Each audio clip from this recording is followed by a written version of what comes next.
आप सभी को जय मसीह। मैं परमेश्वर पिता को मैं धन्यवाद करता हूँ। आज के इस सुंदर समय के लिए मैं प्रभु को मैं धन्यवाद करता हूँ। आज से कुछ आने वाले दिनों की कुछ क्लासेस में मैं रोमियो की पुस्तक से आप लोगों के सामने बाइबल स्टडी के रूप में मैं आपके सामने मैं रखना चाहूँगा।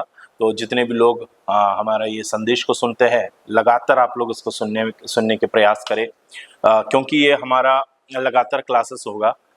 रोमियो की पुस्तक आप सब लोग वचन में बाइबल में पढ़ते हैं। सबसे पहला पत्री जो हमको बाइबल में मिलती है वो रोमियो की पुस्तक है। प्रेरितों की पुस्तक के बाद जो रोमियो की पत्री से पत्रियां शुरू हो जाती है, तो यह रोमियो की पत्री का लेखक पौलुस है। प्रेरित पौलुस जो पहले शाऊल था, फिर प्रभु ने उनको पकड़ा और प्रभु के मार्ग पर वो चलने लगा, तब से वो पौलुस के नाम से जाना गया।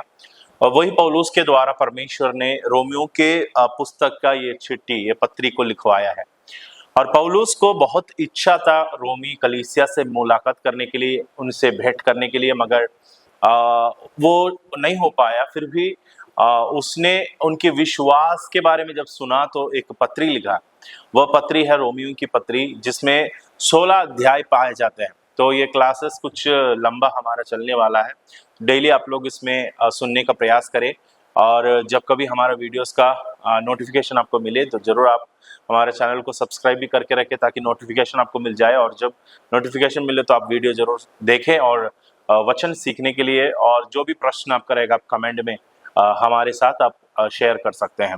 तो हम लोग रोमियो की पुस्तक में हम प्रवेश करेंगे। रोमियो की पुस्तक में 16 अध्याय पाए जाते हैं।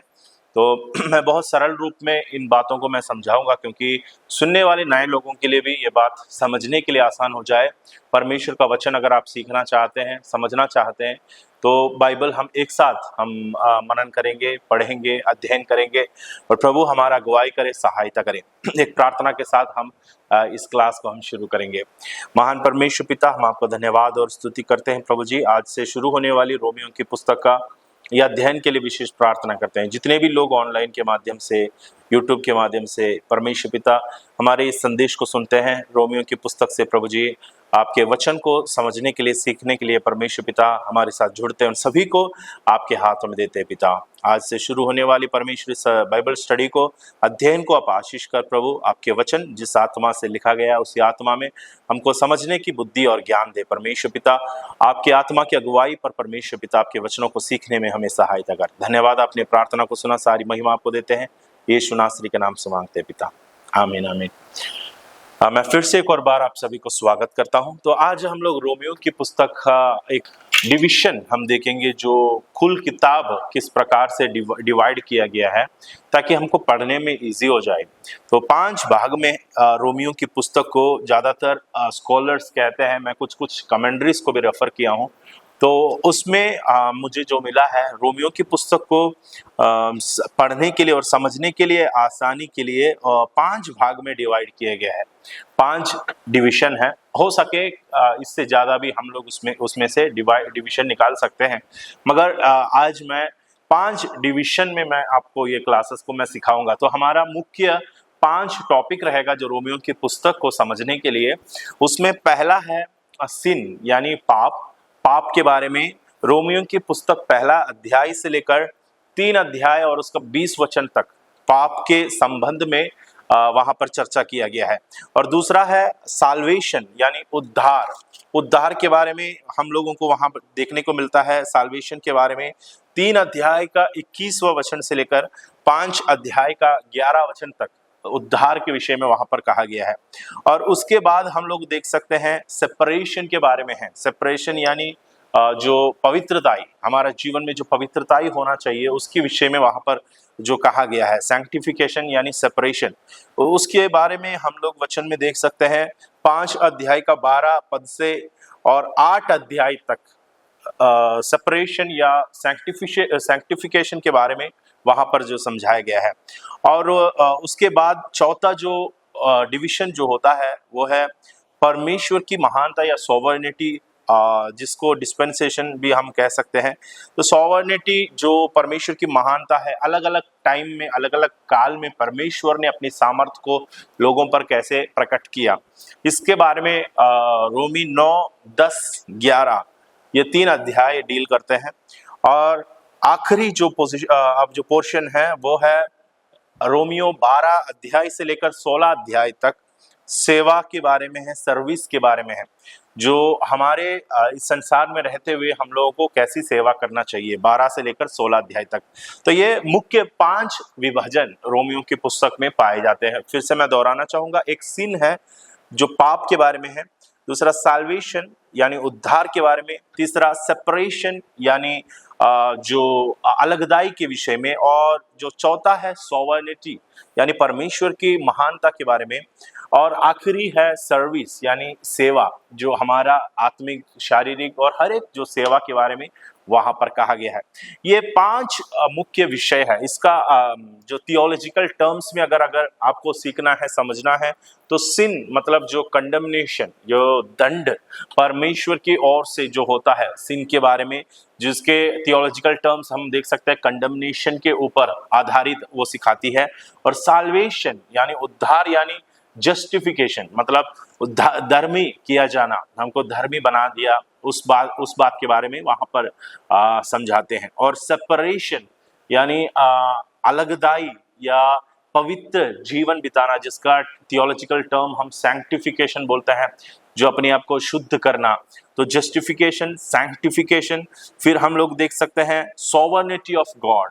सॉवर्निटी मतलब जो परमेश्वर की महानता है, अलग अलग समय में परमेश्वर किस प्रकार लोगों के साथ बर्ताव किया, उसके बारे में। जो डिस्पेंसेशन हम बोल सकते हैं कि अलग अलग काल में परमेश्वर का जो कार्य किस रीति पर लोगों पर प्रकट हुआ है। और आखिरी है सर्विस यानी जो हमारी सेवा है, जो जिसके द्वारा हमें परमेश्वर से मिलने वाली अनंत महिमा, तो उसका ग्लोरिफिकेशन का सब हेडिंग हम देख सकते हैं। तो इतनी जो टॉपिक को हम लोगों को कवर करना है, जिसके द्वारा हम रोमियो की पुस्तक को पूरी रीति से हम समझ सकता है। तो हम लोग, मैं आपको बताया कि रोमियो की पुस्तक पौलुस के द्वारा लिखा गया है। पौलुस जब रोमियो की कलीसिया के विश्वास के बारे में जब उसने सुना, तब उनको उनके विश्वास को और मजबूत करने के लिए और उन लोगों को विश्वास में मजबूत रखने के लिए इच्छा हुई, इसलिए रोमियो की पत्री पौलुस ने लिख कर दिया। और इस किताब का और भी खूबियां हैं। हम जानते हैं कि मार्टिन लूथर जो प्रोटेस्टेंट का एक लीडर है, प्रोटेस्टेंट जो क्रिश्चियनिटी का लीडर, मार्टिन लूथर भी रोमियो की पुस्तक से इंस्पायर होके 1517 में हम लोगों को पता है कि उन्होंने 95 थीसिस लिखा था, जो कैथोलिक चर्च के खिलाफ में उन लोगों ने कुछ जो कदम उठाया, जिसके बाद से प्रोटेस्टेंट चर्च शुरू हुआ। तो वो उसकी शुरुआत भी रोमियो की पुस्तक का पहला अध्याय और उसका 17 वचन पढ़कर उसको प्रेरणा मिला है करके कहता है। जो 17 वचन में लिखा है कि विश्वास से धर्मी जन जीवित रहेगा। तो उस समय तक कलीसिया में बहुत प्रकार की रीतियां, बहुत ऐसी प्रथाएं चलते थे, जिसके कर्म के द्वारा कैथोलिक चर्चेस में कई कर्म के द्वारा भी धर्मी ठहराए जाने का बहुत सारी प्रोसेस था। तो वो सारी प्रोसेस के खिलाफ, वो सारी सैक्रामेंट्स के खिलाफ मार्टिन लूथर कदम उठाया करके हम लोगों को हिस्ट्री में पढ़ने को मिलता है। तो मार्टिन लूथर को इंस्पायर करने वाला जो किताब है रोमियो की पुस्तक, इसमें खासकर पहला अध्याय का 17 वचन, जिसमें लिखा है मेरा धर्मी जन विश्वास से जीवित रहेगा।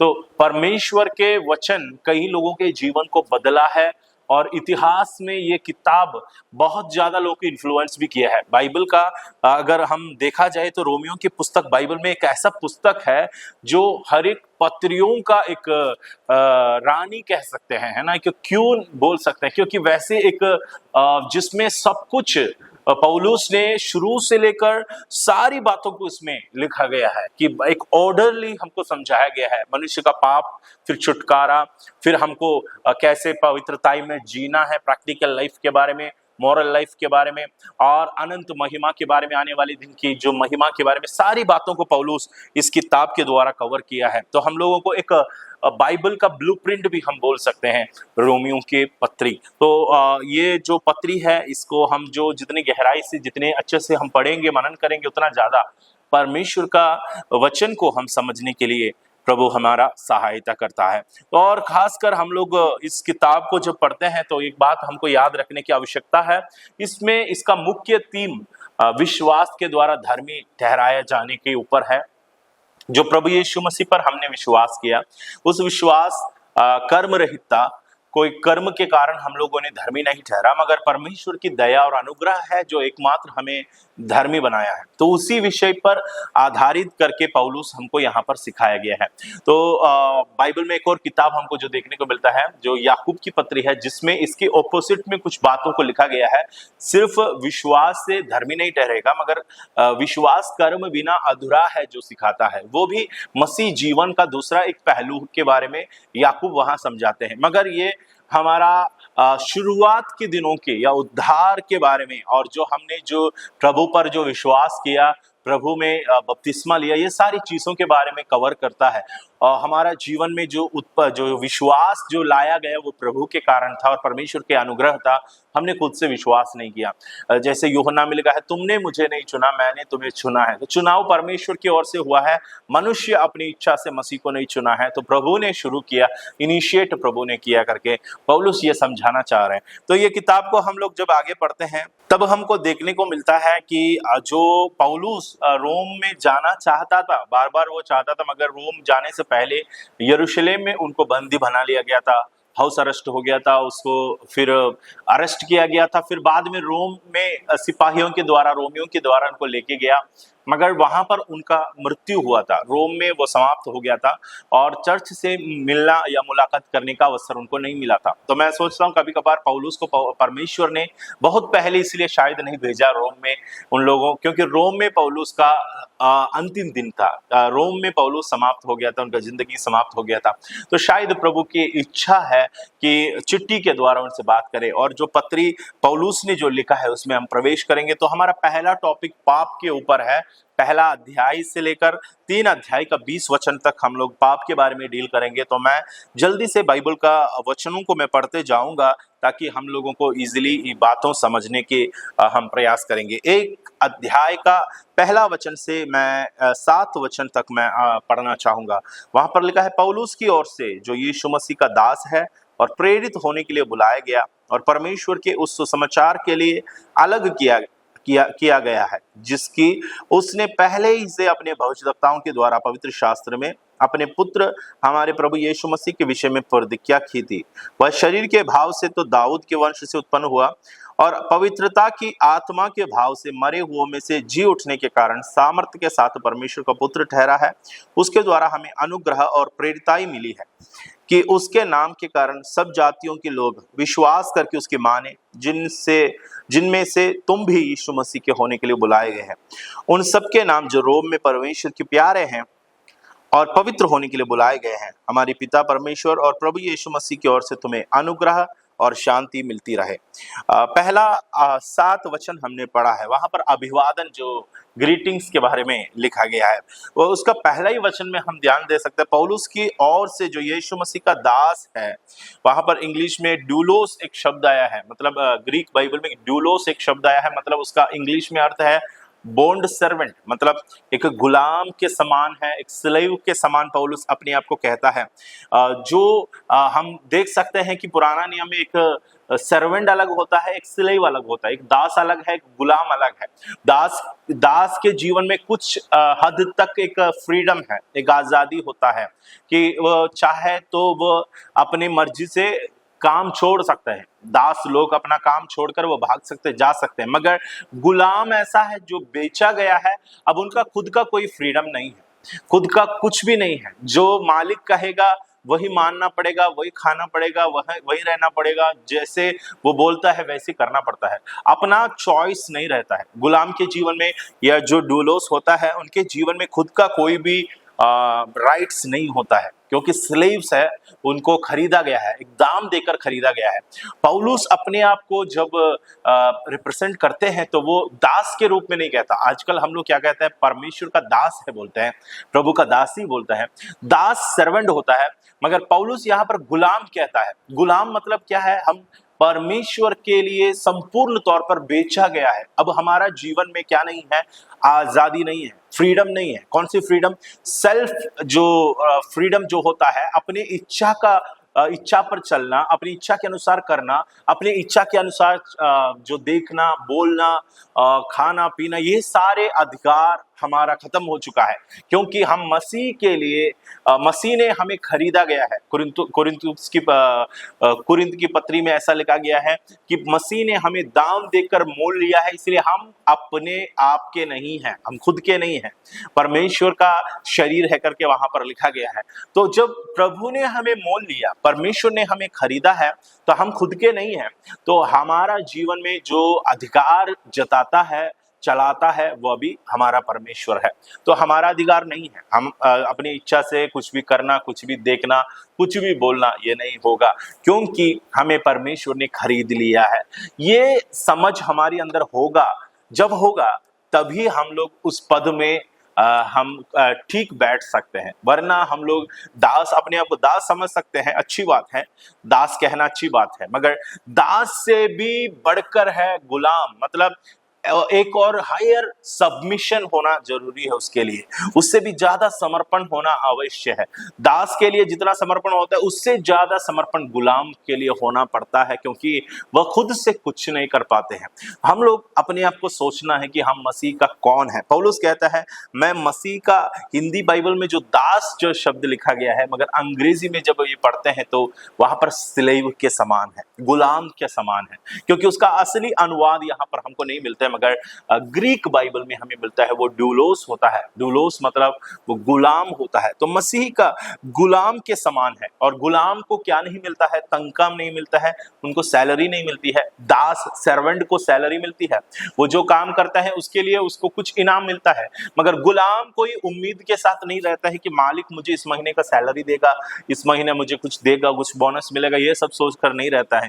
वो दास लोग ये सोचकर रहते हैं। तो प्रियो, बाइबल में जो पौलुस कहता है वह असली में दास नहीं है, बल्कि वो पौलुस अपने आप को एक गुलाम समझकर प्रभु की सेवकाई में अपने आप को समर्पण किया है।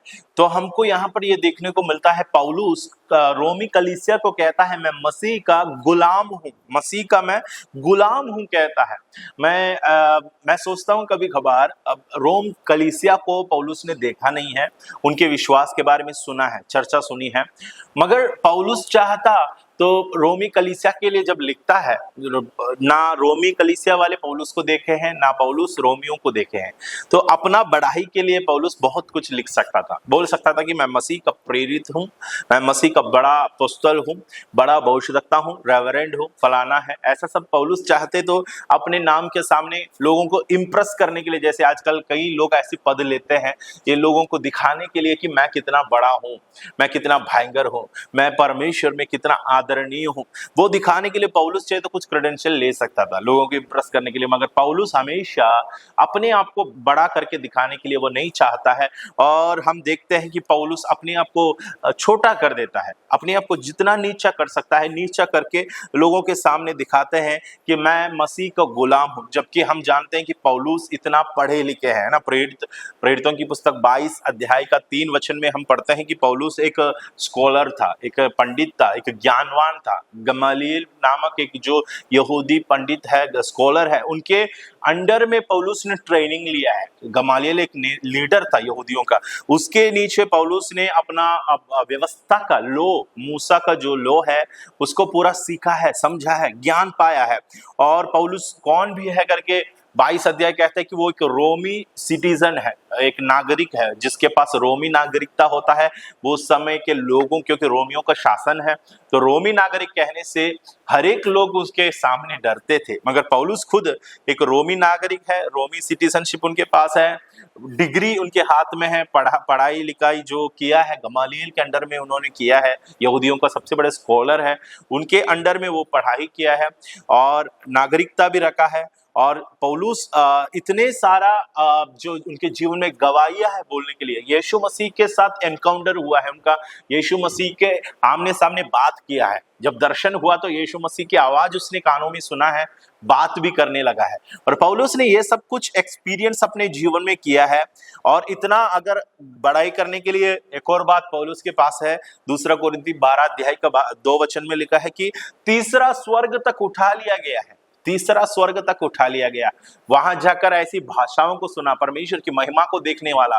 ये मनुष्य कितना ज्यादा बड़ाई कर सकता है अपने जीवन में। अगर हम होते तो हम लोग क्या क्या कहते गवाही में, लोगों के सामने हम क्या क्या बोलते। हम बोलते कि देखो मैं तीसरा स्वर्ग को मैं देख कर आया हूं, मैं भी कम नहीं हूं, मैं बहुत बड़ा हूं। अपने जीवन को हम लोग इतना लंबा चौड़ा गवाही देकर हम अपने तारीफ करने की कोशिश में लगे रहते।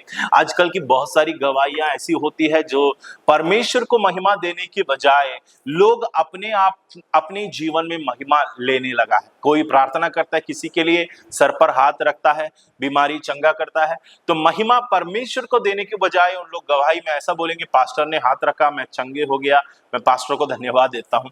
और पास्टर भी मना नहीं करता है, पास्टर ये नहीं बोलता कि मैंने नहीं किया, परमेश्वर ने किया।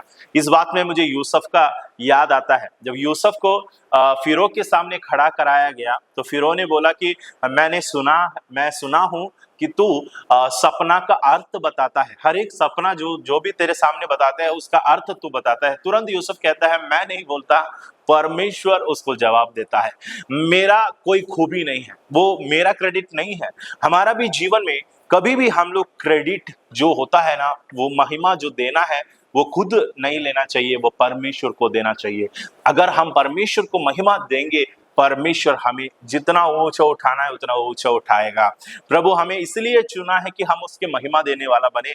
हमारे द्वारा परमेश्वर को महिमा मिलना चाहिए। कभी भी परमेश्वर का महिमा को हम अपने अपने जीवन में सीमित नहीं करना, अपने ऊपर सीमित नहीं करना। हम लोग प्रभु का महिमा को नहीं लेना चाहिए, क्योंकि जो महिमा परमेश्वर को मिलना है वो प्रभु को ही हमेशा देना चाहिए। तो पौलुस कभी भी इन बातों पर घमंड नहीं करना चाहा, और पौलुस अपने आप को एक गुलाम के समान उन लोगों के सामने अपने आप को प्रस्तुत किया। एक डूलोस, मतलब डूलोस अर्थ है मैं एक गुलाम हूं। डूलोस किसका है? वो क्यूरियोस है, वो मेरा प्रभु एक क्यूरियोस है, मतलब वो मेरा प्रभु है, वो मेरा मालिक है, मैं उसका ड्यूलोस हूं, मैं उसका गुलाम हूं।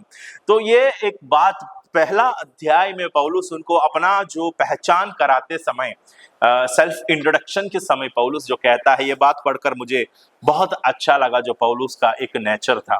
प्रियो हम आगे देखेंगे, और पौलुस कहता है उसका पहला अध्याय का ही दूसरा भाग में कहता है, और परमेश्वर के उस सुसमाचार के लिए अलग किया गया, to be separated for the gospel, जिसकी उसने पहले ही से अपने भविष्यवक्ताओं के द्वारा पवित्र शास्त्र में अपने पुत्र हमारे प्रभु यीशु मसीह के विषय में प्रतिज्ञा की थी। वह शरीर के भाव से तो दाऊद के वंश से उत्पन्न हुआ।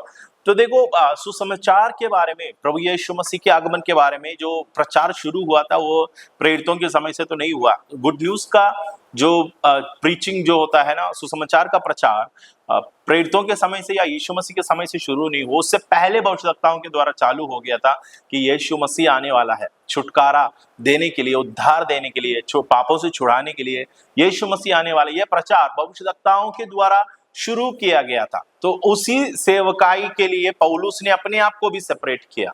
पौलुस का कहना है कि मैं परमेश्वर ने उसे उसी सेवकाई के लिए सेपरेट किया जो भविष्यवक्ता लोग करते आया था, जिसकी प्रचार पहले पुराने नियम से शुरू हुआ था। उसी की सेवकाई के लिए हमें भी जोड़ा गया है परमेश्वर ने, जिसकी प्रचार बहुत समय से होता आ रहा है। और वह शरीर के भाव से तो दाऊद के वंश से उत्पन्न हुआ। प्रभु यीशु मसीह के बारे में कहता है वो शरीर के भाव में दाऊद की पीढ़ी से निकला है। हम जानते हैं कि यीशु मसीह शरीर के भाव में, मत्ती पहला अध्याय में उसका जीनियोलॉजी जब हम पढ़ते हैं, जो पीढ़ियों के बारे में वहां वर्णन किया गया है, तो हम लोगों को वो मालूम है कि वहां वचन में लिखा गया है कि दाऊद के वंश से प्रभु यीशु मसीह का जन्म हुआ है शरीर के रूप में। इसलिए बर्तिमाई एक बार उसको ऐसा पुकारता है, दाऊद के संतान मुझ पर दया कर, है ना, वो दाऊद के वंश से निकला है। ये एक बड़ी प्रकाशन है जो बर्तिमाई के पास था, और वो दाऊद का वंश प्रभु यीशु मसीह को समझकर वो बात करने लगा था। तो चौथा वचन में लिखा, और पवित्रता की आत्मा के भाव से मरे हुओं में से जी उठने के कारण सामर्थ्य के साथ परमेश्वर का पुत्र ठहरा है। तो यहाँ पर प्रभु यीशु मसीह का दोनों तरफ के जो शरीर के भाव और आत्मा के भाव में ड्वेल जो पर्सनालिटी है उसके बारे में यहाँ पर दिखाया गया है। प्रभु यीशु मसीह का डिविनिटी हम जानते हैं, ईश्वर है, वो आत्मा के भाव में हम समझते हैं कि परमेश्वर का पुत्र है, शरीर के भाव में दाऊद के वंश से पैदा हुआ है। प्रभु यीशु मसीह एक ही समय में परमेश्वर, एक ही समय में मनुष्य भी है, संपूर्ण मनुष्य और संपूर्ण परमेश्वर। उसका सबूत यहाँ पर पौलुस कहता है शरीर के भाव से वह दाऊद से पैदा हुआ, मगर आत्मा के भाव से वो मृतकों से जी उठने के द्वारा यह भी हमको प्रमाणित करके दिखाया कि वह परमेश्वर का पुत्र है। उसके द्वारा हमें अनुग्रह और प्रेरिताई मिली कि उसके नाम के कारण सब जातियों के लोग विश्वास करके उसकी माने। देखो, उसके द्वारा हमें अनुग्रह और प्रेरिताई मिली है। पौलुस यहाँ पर अपने आप को प्रेरिताई की सेवकाई के लिए प्रभु ने जो उनको बुलाया है उसका एक सबूत यहाँ पर छोड़ देता है। वो कहता है कि परमेश्वर ने मुझे प्रेरित होने का वो पद दिया, मनुष्य ने नहीं दिया, किसी ने नहीं दिया। प्रभु के अनुग्रह से मुझे प्रेरिताई मिली है। प्रेरित वह है जिसे भेजा गया कहता है ना, जो वन हु वाज सेंट, जिसको परमेश्वर भेजता है वह प्रेरित होता है। तो प्रभु यीशु मसीह के द्वारा पौलुस को भेजा गया है, इसलिए पौलुस कहता है कि उसके अनुग्रह से मुझे भी प्रेरिताई मिली है और उसके नाम के कारण सब जातियों के लोगों को विश्वास करके उसकी माने। तो ये सेवकाई का पर्पस क्या है? हर किसी को सुसमाचार सुनाने का है, प्रभु में लोगों को लाने का है और हर कोई वचन सुनकर विश्वास करे और यीशु मसीह को माने, और जिनमें से तुम भी यीशु मसीह के होने के लिए बुलाए गए हो। अब कलीसिया को कहता है, रोमी कलीसिया को कहता है, तुम भी उसी में से एक हिस्सा हो, तुम भी परमेश्वर के उस विश्वास के दायरे पर परमेश्वर के राज्य के लिए, प्रभु के उद्धार के लिए चुने हुए हैं। रोमी कलीसिया को भी पौलुस ऐसा ग्रीट करते हैं।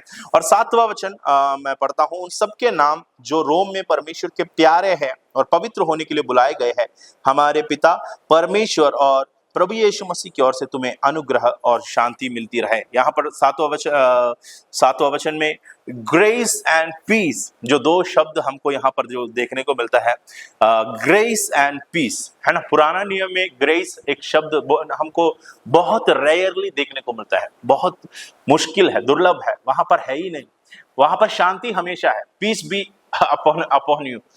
लोगों को मूसा कहता है, यहोशू कहता है, नेता लोग कहते थे कि शांति तुम्हारे ऊपर बनी रहे। अनुग्रह नहीं बोल पाते थे, क्योंकि अनुग्रह और सच्चाई प्रभु यीशु मसीह के द्वारा संसार में आई है। मूसा ने जरूर व्यवस्था लेकर आया और शांति के भी बातें कहती थी, मगर कभी भी अनुग्रह लोगों को, अनुग्रह और शांति, ये दोनों नया नियम का कॉम्बिनेशन है। ये नया नियम में हमको देखने को मिलता है। और 7वां वचन में रोमियो की पत्री में पहले बार पौलुस इस बात को इंट्रोड्यूस करते हैं कि तुम्हें अनुग्रह और शांति, ग्रेस, जो प्रभु यीशु मसीह के द्वारा आई है, यूहन्ना पहला अध्याय में हम पढ़ते हैं उसके बारे में, वो हमें मिला है।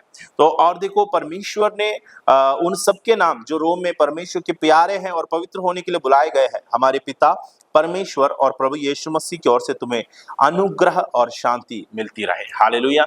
और कलीसिया को यहाँ पर पौलुस कहता है तुम्हें अनुग्रह और शांति मिलती रहे। ये कहाँ से मिलता है? ये व्यवस्था से नहीं, ये प्रभु यीशु मसीह की ओर से मिलता है। प्रियो, आज की इस क्लास यहाँ पर हम लोग अभी समाप्त करेंगे। अगले क्लास में हम इसका कंटिन्यूएशन करेंगे। आप सभी लोग इसको कंटिन्यू सुनिएगा और परमेश्वर सभी को आशीष दे। अगले क्लास में हम लोग रोमियो पहला अध्याय और उसका 8वां वचन से और उसका 14 वचन तक हम लोग मनन करने का कोशिश करेंगे। प्रभु आप सभी को आशीष दे। आप सबको जय मसीह। God bless you.